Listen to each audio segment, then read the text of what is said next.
Hello everyone and welcome to the 28th Q&A video in the lecture series True Dhamma, following the footsteps of the Buddha. This time there are many questions from the second iteration of the lecture. So if you have any additional questions, feel free to put them down in the comments below. This one we start with an old question and hopefully finish with some of the newer ones. We had some backlog building up because we haven't recorded in a while. Anyway, the first question is as follows. My mind is much calmer than before, but now it gets tired quite often. How does that come to be, and why is it a possible? I cannot read it, the green background. And to be, and what is or possibly are many good remedies for it? I think it's another question on sloth and torpor of a mind that is in the process of being tamed. You want to start, or should I start? Do you want to start? Oh, sure. I think we had a similar question in the past. Today I have added a few to the book because in the end we have a switchable list. So I think I encountered a similar one. In essence, once the mind is, once you start the process of taming the mind, there are all kinds of ways in which the mind can respond. Like in the simile of the elephant training that the Buddha gave on numerous occasions. He suggested that first the elephant or the mind will fight, will put up a good fight. Once you restrain it further, the animal will typically get lazy and won't comply in that way. It will lie down and simply not move and sleep for days on end or something like that. So there's one way to think of sloth and torpor. Yeah, and the remedy for that, as it is displayed in the suttas, is usually to just continue the gradual training. There are more specific kinds of remedies listed. For example, in one sutta where the Buddha gave advice to Mahamoggallana shortly before his own awakening, where he gave him, I think, 7 successive steps that he could follow in case of drowsiness and sleepiness overall. So it could be followed. I'm not sure if we want to repeat those, simply because we have already discussed them quite intensively in the past. I can only refer back to that video. But yeah, the more you tame the mind and the more you endure that laziness and bring forth effort, because at that point effort is still very much required. And by the way, effort is mental. Then the mind at some point will start following your commands much more if your behavior is pure. Let's put it like that. If the mind truly sees, okay, you are meaning it and you are not really going against your own ideals, so to speak, then the mind will start to comply. And as displayed in the elephant taming sutta, it will start taking fodder and water, and it will start obeying your commands much more than before. Anything you want to add? Yeah, I mean, pretty much the same stuff. But there can be like an unfortunate assumption sometimes that like when you practice, like once you're doing those first steps of sort of physically withdrawing from unwholesome behavior or sensual pleasures, like the job's almost done. And it's like you kind of almost get frustrated, like why is my mind not calm? Why is it still sort of rejecting me? Why is it depressed and stuff? But in a certain sense, that's kind of where the practice actually begins in a certain way. Like once you've actually physically withdrawn from unwholesome behaviors, um, there's a whole host of things you need to do, even when you're like just sitting quietly. Like there's all those sutras about like tuning the mind just rightly. It's too depressed, okay, sort of make sure it's got some level of elation. It's too tired, bring forth some effort, and just tuning it to the right amount so that it's completely pleasant and calm and joyful. That's basically what you're doing. Like if you think about all the monks in the sutras, right? They were training. They would have obviously most of the time been following the Vinaya. They were physically withdrawn, secluded, but they were still having to do all that work in seclusion. And one of the things that does happen is that the mind will get often tired. Um, and that tiredness often it's not even just like physical tiredness. Often it's like a weird thing the mind does to try and avoid the pain of boredom most of the time. Um, because you physically withdraw, um, you got nothing to sort of stimulate you anymore. The mind starts feeling quite bored. One of the ways you avoid that is just through sort of this weird sloth and laziness in regards to it. It's a weird, subtle trick of the mind almost.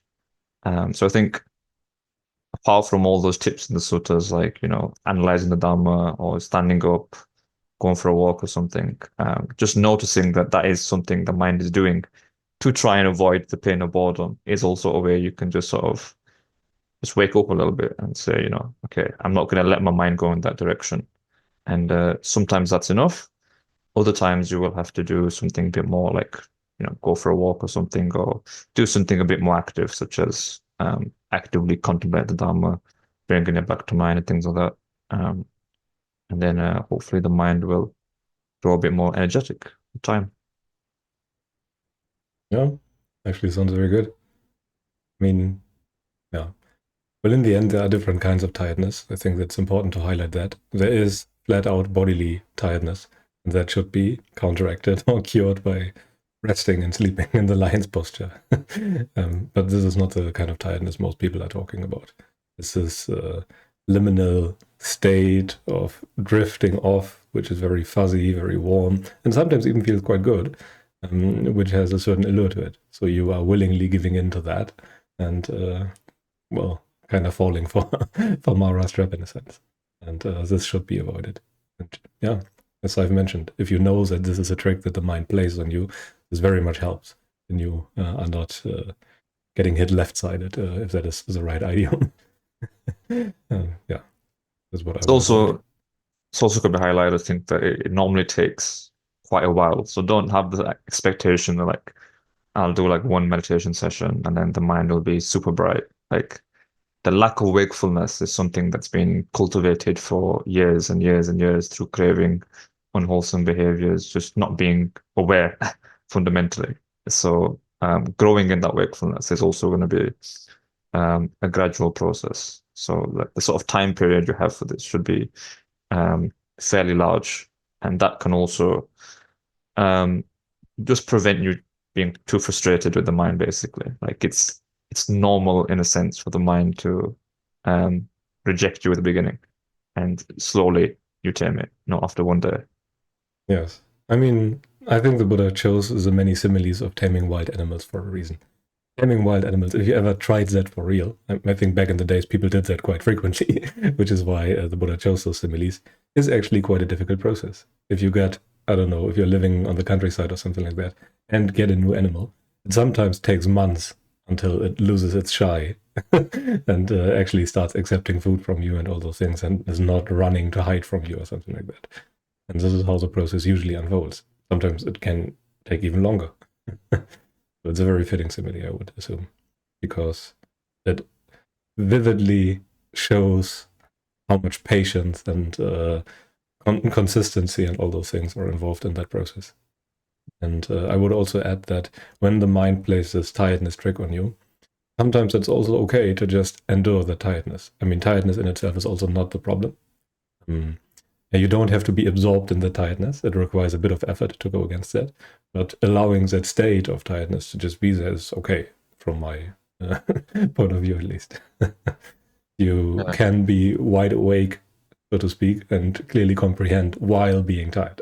But that is a bit advanced. Yeah, you don't really want to assume like being wakeful means that like you're just completely bright all the time. Like you can be like it is in the sort of Satipatthana sutras. Like you just analyze the mind and you can just be aware of the fact the mind is tired. And if you're aware that the mind is tired, to that extent, you're not being pulled by it. You're aware of it. You are mindful of it. To that extent, the mind is bright, even though it still feels tired. So it's that brightness is can be more subtle. It doesn't have to be this massive awareness of everything that's going on in your experience. Just a tiny bit of perspective is usually enough. That is what the brightness and all those things are referring to, I would say. Not losing complete sight, so to speak, of the training. Sometimes the mind is muddled. That's fine, as long as you do not get lost in that muddledness. Yeah, it fits in with the idea that the mind is an animal, so you can't control it fundamentally. It does have its own moods, which it will change randomly. Like one day it will just be quite more elated, one day it'll be more tired, one day it'll be slightly more reactive, whatever it is. And you don't need to sort of manage that unless it's going into the realm of like actual acting out of unwholesome behavior. If it's that behavior has been purified, then the mind can have these like subtle reactions, and you just need to not be averse to it because it's just the animal doing what animal does, having different modes. That's completely fine. Yeah. Yeah. Yeah. Because many times I think people would come to the conclusion that the muddleness should not be there. It's wrong that it is there. It has to be taken care of. It has to be removed and all those things, which is not necessarily true. I mean, you remove the fuel of the tiredness, which is very much true, but it involves a great deal of just enduring and letting it be there. And at some point, it will dwindle away and will be replaced by wakefulness if the fuel for the tiredness is no longer provided, which is usually just craving. Mhm. I mean, I think at some point the Buddha said, when he had thoroughly given up craving, tireless energy sprang up in him. At that point, he did not, he hadn't aroused any more effort because it was, well, effortless. Even effort is effortless at that point. All the blockages have been removed, so it's just naturally bright. You don't need to put any effort forth. No. Anyway, anything more on that question, or should we move on to the next one? I mean, I just want to say very quickly, it's good also to ask these questions. But like what like philosophy is saying, it's you can assume, for example, that muddleness is bad and you need to get rid of it. So normally what happens is like once you get to the next stage of purifying hindrances, it starts to get more subtle. You're not sure what to do. It is good to ask these questions to anyone you deem trustworthy and then get advice because otherwise you can be sort of overdoing it, underdoing it. And it is quite a subtle thing to just get just the right amount of restraint, the right amount of awareness, and not try to go too far or too little. So that ends up in dissatisfaction. So yeah. Yeah. I think at some point the Buddha even mentioned that discussion with noble individuals as a remedy for sloth and torpor. He offered that as a remedy for all the hindrances, by the way, and for the proper cultivation of all the enlightenment, awakening factors. Discussion with other, or spending time with other noble individuals was always there. Yeah, even for like really, really advanced individuals, they would like discuss the Dhamma, and often that would be the one thing they needed to just tune it just rightly. And then that would lead to like the next stage, even like anagami or arahantship. So it's a constant really. Mhm. Okay, let's move on to the next question. Let's see what it is. And the next person wants to know. I've been wondering how one can stay a Sotapanna for up to 7 lifetimes when one has uprooted craving and seen the danger and sensuality. The mind naturally sloping and sliding towards Nibbana and all that. I don't understand how it could take that long if the practice almost becomes automatic after getting the right view. Is a sense of complacency really that strong? Your first go. Yeah, so I mean, the first thing I would say, the idea mentioned the first sentence of like the fact that a Sotapanna has uprooted craving. I would just say like they haven't uprooted it, I would say that like the most essential root of craving, the ignorance has banished, but obviously there's all this sort of offshoots and the foliage that still needs to be gotten rid of. There's still all that craving fundamentally. So I would only use the term uprooting for the state of an arahant, where not only has that most fundamental root been taken out, but also all the foliage, all the offshoots, all that has been completely pulled out. Literally, there's nothing left except just the leftover karma of this lifetime. So obviously, Sotapanna has quite a lot to do. But yes, they have fundamentally gotten rid of that most essential rule of ignorance, not understanding the way of suffering, not understanding the 3 marks of existence, of dukkha, of impermanence, of not self.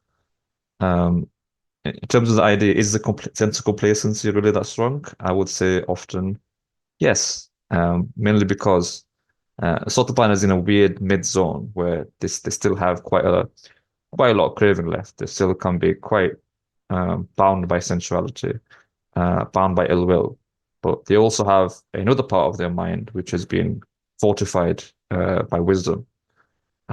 So because they've understood that all dhammas are not self, all sankharas are impermanent and unsatisfying, there's just a certain level at which experience presents itself as impersonal, right?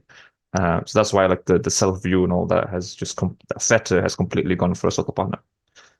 So because there's that degree of wisdom that's just always ever present, um, even though there's still sensuality left, even though there's still ill will left, um, fundamentally, the amount of contact left, the amount of self left is minuscule. And to that extent, that there is a sense of complete freedom. And it's also known as well, like you feel yourself going into sensuality, but because you know that fundamental root has gone, you can know yourself to be like, okay, well, that what's left over that sensuality, it's not a time limit. So it's almost like you know for yourself, like I'm kind of free right now because of that sense of impersonality. And also what's left over, it's going to start being erased by itself. Slowly, but surely. And to that extent, you can become complacent. You can become, complacent in the knowledge that right now I'm pretty free, so I don't need to go further. And you also can be complacent with the idea that, well, even if I put no effort forward, the mind's going to grow calmer anyways. And yeah, that freedom can be kind of all you're looking for a lot of people. Like many lay followers in the suttas would just get that, and then they would say, "Okay, see you around. Going back to my normal life now," and that's good enough for me. To the point where like a majority of the suttas are just the Buddha talking to Sotapannas or Sakadagamis and saying, "No, there's still more to do. Develop non-activity, develop jhana, develop four foundations of mindfulness, and all that, and then you will go forward. You will get even more freedom, and then you'll never go back." But yeah, that complacency, yeah, it's can be pretty strong, to be honest with you. Yeah, that's also my experience. Prior to getting the right view, I would say, there's a lot of motivations that you can derive from the sufferings that you're experiencing. When you're, metaphorically speaking, when your hair is on fire with suffering, then you will try to find a way to put it out if you have that kind of inclination, and if you have accepted that the Buddha is very likely offering a way out of suffering. So there's a great deal of motivation, of vital concerns that motivates you, that is simply there due to the amount of suffering that you're experiencing, possibly, or the amount of dissatisfaction that you're experiencing, or even if it is just a slight discontentment. There is motivation just from that. If the vast majority of the suffering has been removed because it has nowhere to land anymore, because you have pulled the ultimate root of suffering that Saif has mentioned, well, then it becomes a bit more difficult because the motivation that you have been relying on for a very long time is no longer there. Yes, technically you don't have to do anything anymore and it will sort itself out after a while. But there is still a lot of work to do. There's still lots of defilements that are there. There are still lots of habits that you have cultivated in the past that you have to thoroughly decondition. And you have to send that message to the mind so that it gets it and that it has no longer any tendency of going back. And that can be quite difficult. It can be really difficult, in fact. I think even Ananda, the personal attendant of the Buddha, who stayed with the Buddha for like 25 years, has remained a stream enterer for a very long time. And when, for example, Sariputta and Mahamoggallana died, he was hit by that. He was very much suffering. He was even falling into despair for a time, simply because he still had quite a bit of leftover craving. I mean, the fetters that fall away once you become an anagami are the fetters of lust and the fetters of hatred. Sensual lust, sensual hatred, so to speak. And for as long as you are not an anagami, those fetters are there. And when it comes to the strength of those, that is the amount of suffering that you experience, so to speak. So you can get very lazy, simply because there's virtually no more suffering. And that if you have relied on that kind of motivation before, then yeah, you have to find a new motivation, and you have to actively bring back the danger and sensuality, so to speak. And even then, it's much easier to get rid of hatred than it is to get rid of lust, simply because hate is very painful here and now. So you will readily give it up because you notice in the moment how painful it is. But for lust, it's a bit more subtle. It's only slightly painful, and it can linger on for quite a long time, I would say. Anything you want to add? Yeah, it's quite hard to speak of because we're talking about all these like subtle differentiations between, the suffering of a Patujana, suffering of a Sotapanna, the lack of suffering from Arahant. But I think, while you don't have the right view, every interpretation that you're going to have is going to be tinged with just your imagination, basically, because it's basically impossible from the state of being within suffering to sort of measure, okay, how is it going to be without, the fetter of self-view and doubt and all that, but still with sensuality. Um, that's just impossible to know because you're just fully engrossed within that craving. So a lot of the time, for example, people just naturally imagine it almost like on a line, and it's like Padujana here, Sotapanna here, Sakadagami here, Anagami here, around here, and then they just imagine, okay, Sotapanna is very close to um, Padujana, so that just means that they still have a lot of craving left, still have a lot of suffering left. Um, but like the way the Buddha talks about it is like Himalayas worth of suffering has gone, right? And that's pretty difficult to understand while they still have craving left. Um, so the point why I'm saying this is that it's not too useful necessarily to try and make in advance this imagination of the whole process of Sotapanna and all that. I mean, if you look at the like earlier suttas, especially like that whole model of the four um, stages of enlightenment, it's not even present, right? That's not necessarily how like the Buddha taught you at the beginning. It's probably more useful for yourself to just think to yourself,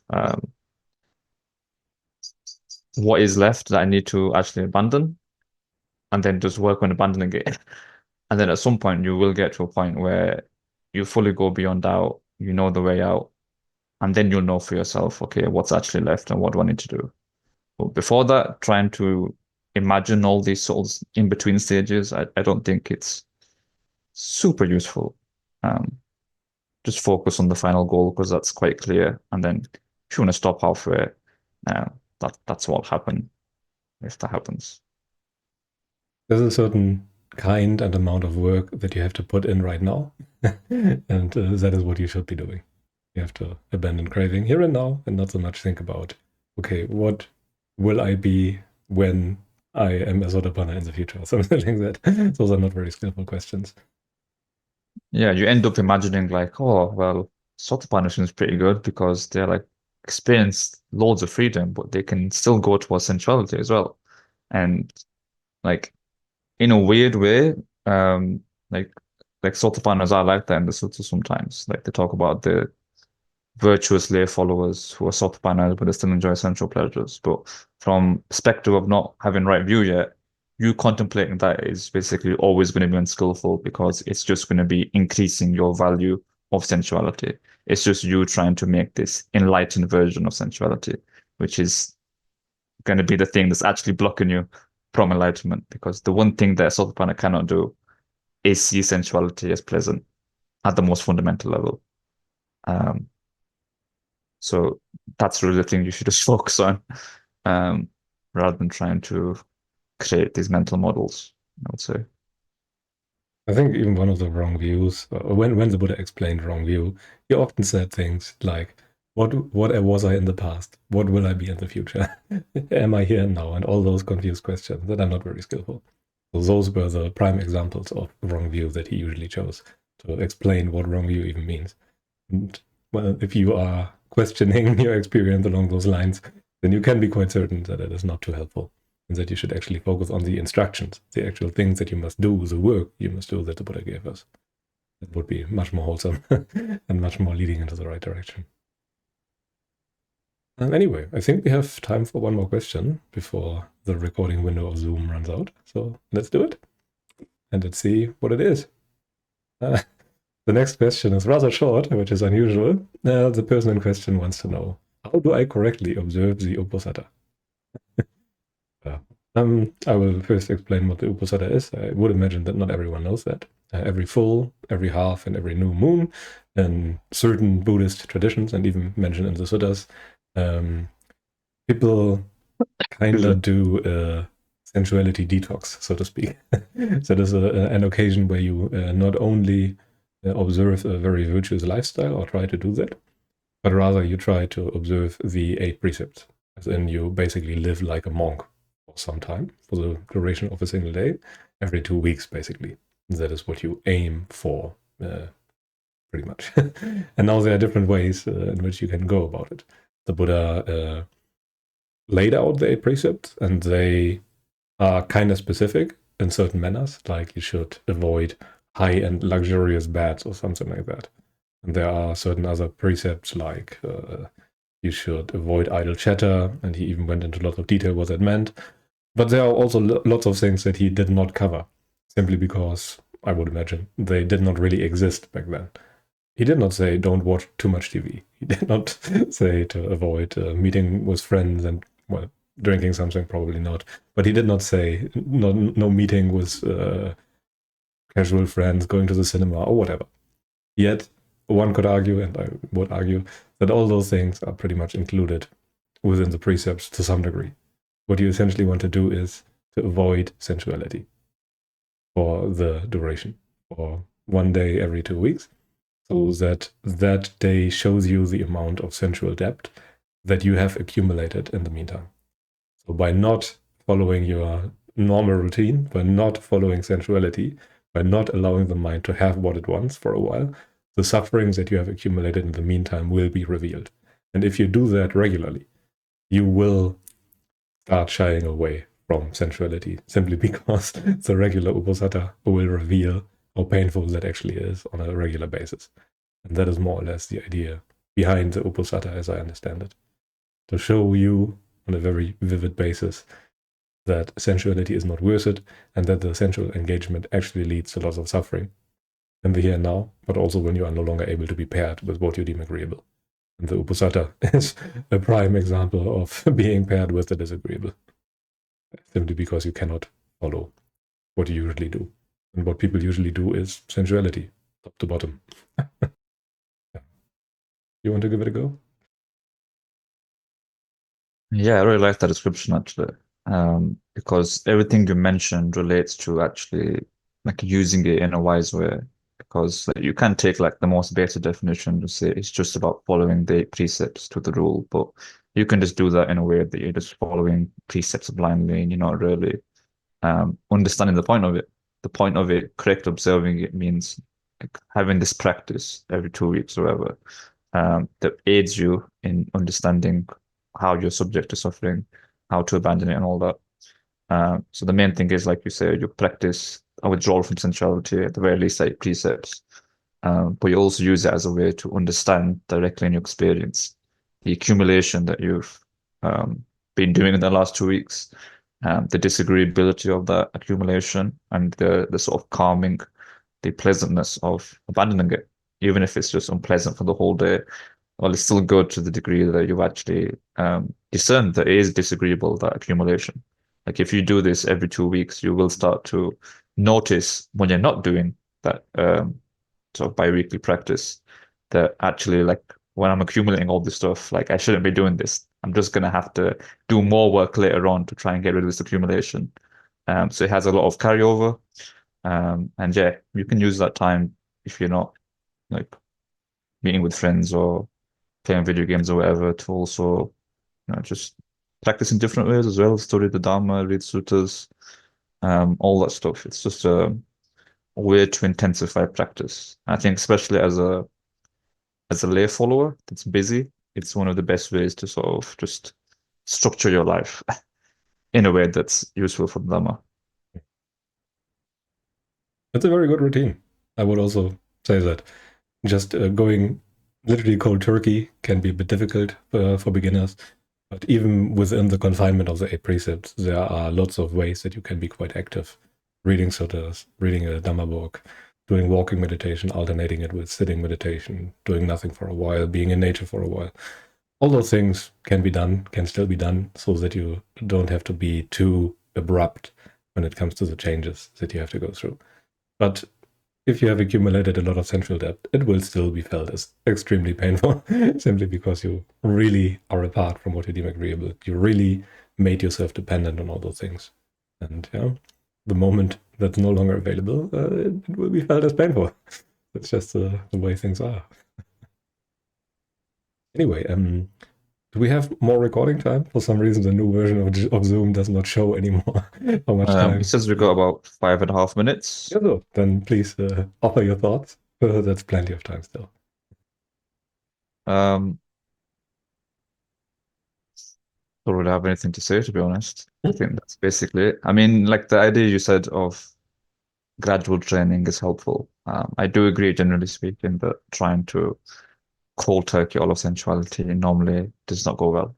Um, Even if you have like massive amounts of um, vigor and faith and all this sort of stuff, like the animal of the mind just simply often just rejects you because you're not strong enough.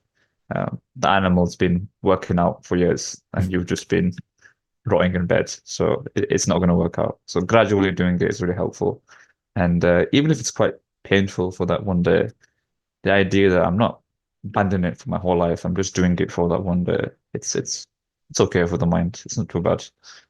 See it as like almost like an experiment. Like you're not just painfully rotting around. It's like, what's going to happen for this one day? If I just don't gain the sensuality, what's going to happen? And you realize nothing bad's going to happen. Actually, it can be quite pleasant. It can be something you look forward to. And then actually it starts to carry over into the rest of your days. You say, okay, why am I just doing it for this one day? Why don't I just actually start calming my mind on other days as well? Why do I start simplifying? Why do I spend time reading the Dhamma on other days? Okay, and now that one day turns into 2 days. It can become a weekly thing. And then it just sort of goes and goes and goes until you're just fully cleansed. And that's it. Yeah. Yeah. It's a very good starting position. And I think the Buddha at some point said that simply by regularly observing the Uposatha, that can be the one thing that nudges you towards real practice that actually leads you towards Nibbana. Upon observing the Uposatha, that can be what actually gets you going on the path. But it still requires all the effort. It does not come for free. It's not a magic bullet or something like that. It's just a means of starting to put in the work. That's one way of looking at it. Yeah. Anyway, I think we are now really approaching the ending of the recording window. So before the recording just stops randomly, we stop it in a controlled manner. After this, we probably record another video if we have time. But for now, if you have any further questions, feel free to put them down in the comments below. And yeah, see you again next time.